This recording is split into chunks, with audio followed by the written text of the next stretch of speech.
Ton is just, I don't know if you guys noticed, Ton is just growing and growing and growing. They are in the top 10.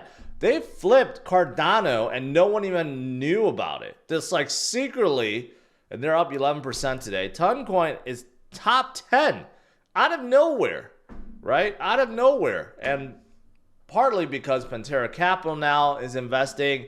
In fact, not just them, but also Tether is looking at expanding stablecoins on top of Telegram. This is all based on Telegram, right? Bring dApps to Telegram, bring stablecoins to Telegram, bring everything to Telegram. Even tokenized emojis and stickers. So RWA also coming to Telegram, right? So it's kind of wild because Telegram itself, as far as I know, doesn't reside on the Ton blockchain.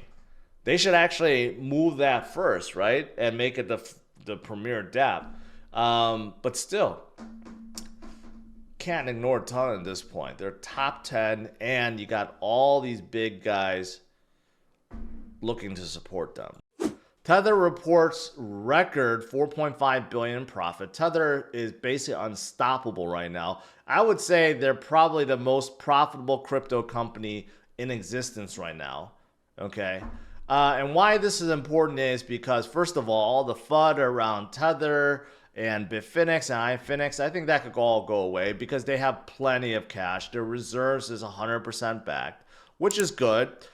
Second of all, why this is good is because they take a portion of their profits every quarter and they buy Bitcoin with it. In fact, Tether is already the 7th largest holder of Bitcoin in existence at 4.4 billion. They did not buy yet, but they will. They will be buying. So if you look at 4.5 billion, I think they put 15% of that into Bitcoin. So if you do 15% of 4.5 billion, you're talking about like what? 600 million? Is that right? Yeah, something like that. 600 million or yeah, 600 million. They're going to be buying that much soon and putting it into their treasury. So Tether, whether you like them or not, you know, they are just a beast. Every chain, every wallet, every exchange supports Tether, right?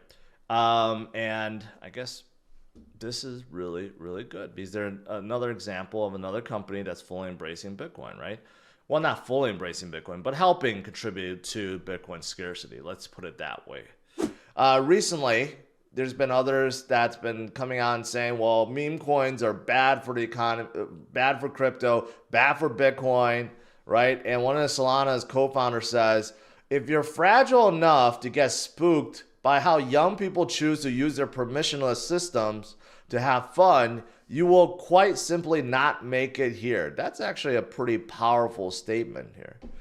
So if you can't stand some people having fun or being degens in the space, well, how are you going to stand anything else, right? That's basically what he's saying. And I think he has a point. I think he has a point. Whether or not you think it's gambling and whether or not you like memes, but they are here to stay. And this cycle, there will be more and more and more and more memes. In fact, there are so many memes out there, and some of these are in the billions, okay, and some that are in the tens of billions of market cap. And you know what? Just for fun, what did I do? I decided to sort by the 7-day gain. If you do 7 days, guess who actually leads? Bonk at 55%. Pepe at 29%. And then you have like Hedera, which had a big news, and Near in AI. But then you have Floki up 15%. And then you have Sheep that's up 3%. So actually some of the leaders of this week are memes. So this is the reason why I think memes are going to continue to be very, very strong in this cycle, because retail investors, they want excitement, they want to be degens, they want to have some fun, and that's why memes will continue to do well this cycle.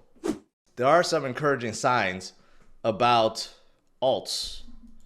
Here's one from Noah, posting on CRU Analysis, talking about how the ETH to BTC pair, right? It's close to breaking its 200-day average. And the last time it did that was 2020, 4 years ago. Guess what happened then? That was basically after the halving event 4 years ago. And that's when ETH and alts started going upwards. Okay. So can something like that happen again? Well, this morning I covered how ETH fees are basically at a 6-month low. So it's almost as if people capitulated on ETH and alts altogether. And usually when that happens, that means right around the corner, there's a pump, a very good, gigantic pump that's waiting. That's usually what happens. And here's something else that shows you Bitcoin dominance versus altcoins. And if Bitcoin dominance starts going down in a big way, guess what's going to happen? Alts start pumping up to the moon, right? It's that simple. So we could be at the cusp also where we start seeing alts go up in a big way, right? Along with Bitcoin. They don't have to be like, there doesn't have to be an inverse relationship. I think most people think there has to be, like, Bitcoin needs to go down for alts to go up, or alts need to go down for Bitcoin to go. No, they could both be going up at the same time. And we have seen periods of that just a few months ago, right? We could certainly see that. There are other things happening, right? Even though volatility is driving everything down, it could be a good thing. So according to this, 6-month low in Ethereum fees suggests that altcoin season is inbound. Okay, now I don't, I guess it kind of makes sense, right? When activity becomes really, really, really low with alts, in particular Ethereum, well, that does mean that, hey, maybe that's a bottom point, right? A capitulation point. It could be. But you know what? I think it really depends on Bitcoin, right? What Bitcoin's going to do. Again, if you didn't watch my Sunday walk video, you guys should head over to CryptosRus Plus. I gave 1 or 2 scenarios, and one of them is starting to play out. And you know what? We'll see. We'll see. Like I said, what we're going through right now, right, is temporary. If you truly understand, if you're like Sailor, if you truly understand Bitcoin, right? And I don't even think I studied Bitcoin for 10,000 hours like he did. 10,000 a lot, maybe a few thousand. I think I have. But if you truly understand Bitcoin, there's no way you could turn bearish. You just know, right? So you just got to stay strong, stay focused. And the ultimate strategy is what I've been telling guys all along. Just continue to HODL and DCA. That's really it. That's all you need to do. There's no other magical formula that you need to apply. Just HODL and DCA.